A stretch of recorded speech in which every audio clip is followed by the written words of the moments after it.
نماز عید 2 رکعات کے اوپر مشتمل ہے. نسائی شریف کی حدیث ہے, جناب عمر فاروق رضی اللہ عنہ کہتے ہیں کہ عید کی نماز 2 رکعات پہ مشتمل ہے اور یہ مکمل نماز ہے, آدھی نہیں ہے. پہلی رکعت میں جب امام اللہ اکبر کہے گا, دعائے افتتاح پڑھ لیں گے, سبحانک اللہم یا اللہم باعد بینی.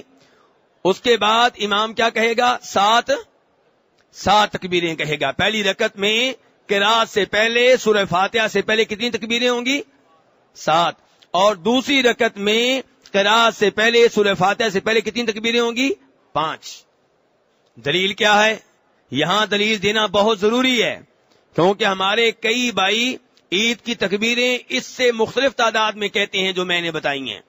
لیکن مسجد نبوی میں پہلی رکعت میں 7 تکبیریں ہوتی ہیں, رکوع کی تکبیر کے علاوہ, تکبیر تحریمہ کے علاوہ, اور دوسری رکعت میں 5 تکبیریں ہوتی ہیں رکوع کی تکبیر کے علاوہ. دلیل کیا ہے؟ 2 حدیثیں ہیں اس معاملے میں. پہلی حدیث جناب عائشہ رضی اللہ عنہا کی, دوسری حدیث جو ہے عمر بن شعیب عن ابیہ عن جدہ کی. دونوں حدیثوں کا خلاصہ یہ ہے, دونوں ابو داؤد میں آتی ہیں, دونوں درست ہیں کہ نبی علیہ الصلوۃ والسلام پہلی رکعت میں 7 تکبیریں کہتے تھے, دوسری رکعت میں 5 تکبیریں کہتے تھے رکوع کی تکبیرات کے علاوہ. پہلی رکعت میں سورہ فاتحہ کے بعد سنت طریقہ یہ ہے کہ کون سی سورت پڑھی جائے؟ حل اتاک سبح اسم ربک الاعلی. اور دوسری رکعت میں کون سی پڑھی جائے؟ حل اتاک حدیث الغاشیہ.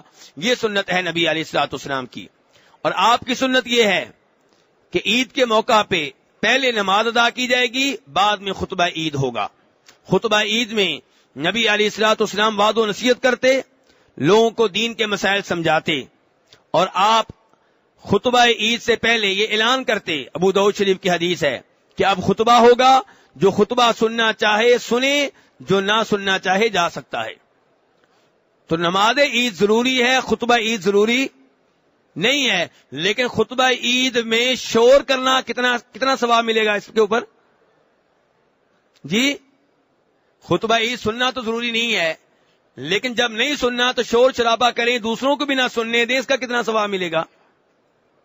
دیکھا یہ کیا ہے, ادھر خطبہ عید ہو رہا ہوتا ہے, میرے اردو بولنے والے بھائی آپس میں گلے مل رہے ہوتے ہیں, مبارکبادیں دے رہے ہوتے ہیں, پاس جو عربی بیٹھے ہوتے ہیں وہ کہتے ہیں چپ کرو یار, ہمیں خطبہ سننے دو.